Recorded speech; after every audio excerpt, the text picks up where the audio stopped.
called Ashtoreth. In Mesopotamia, she's called Ishtar. When she went into the Greek land, she was called Aphrodite, and then Venus. She is all over. And she's mentioned specifically there. Now, in the Canaanite mythology, she's actually the wife of Baal. So Baal has a wife. Okay? And so when Baal comes, the next one to come, it says in the Bible says Baal, then it says Ashtoreth. Then she's coming in. So what this means is once the door is open, she is the goddess of sexuality, of sexual immorality. She's the goddess, she's actually called a prostitute. She's the goddess who her temples were filled with sexuality. It was made in public. So if she returns, what would happen? If she comes, it means that America is going to undergo a sexual revolution. That is the sign of the possession of Ishtar, or this goddess. And the thing is, so sex comes. What she did, what a prostitute is she actually damages marriage. She actually weakens marriage. That's what happens. Brings sexuality into the culture.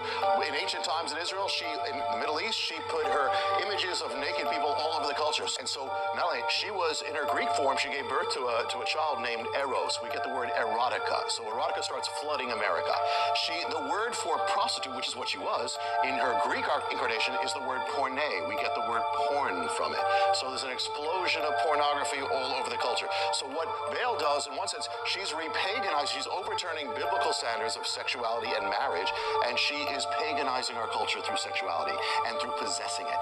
And she's also the goddess of spells and witchcraft. So she casts her spell on America, and we are still in it to this day. And it goes further, Sid, because something strange about the goddess, and that has to do with gender. Because what she also did, let me tell you, in her ancient inscriptions, I'm looking at these ancient inscriptions, she says, I am a woman, I am a man. It says it's said in her hymns, it says she has the power to transform a man into a woman and a woman into a man. So what's going to happen? What's going to happen if she comes into the culture? You're going to start seeing what she's going to do is she's going to start masculinizing women, defeminizing women, and feminizing men. That touches everything. I mean, it touches our culture, touches the roles, touches radical feminism and sexuality. And so all this stuff that we're having, saying, how could this happen? This is all the goddess. It's all there. It even goes further. She had a priesthood. Her priests, listen to this, in her temples were men who dressed up as women. And they acted as women dressed up. So what's going to happen if she comes back? What's going to happen is, as she possesses a culture, is that men will start dressing. We'll start seeing that in our culture, which we do. These are her ancient priesthood. Also, they were involved in same-sex sexuality. We see that explosion as well. Also, it says, remember, she says she turns men into women, transitions them, and women into men.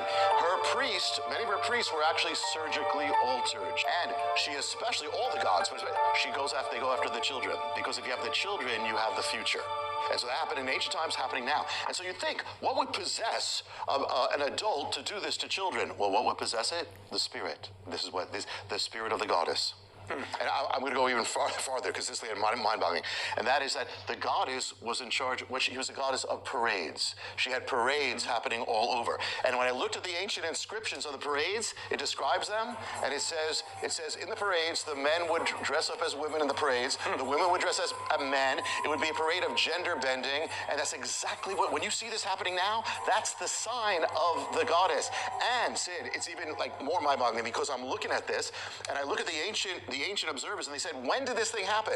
They said it happened, even St. Jerome, it happened in the month, they called it in Latin, Junium. June was the month of the goddess. She claimed a month, June, and she was the goddess of pride. So we have now a pride month. It's all come back. This is something, through these things, through these festivals, she possesses a culture.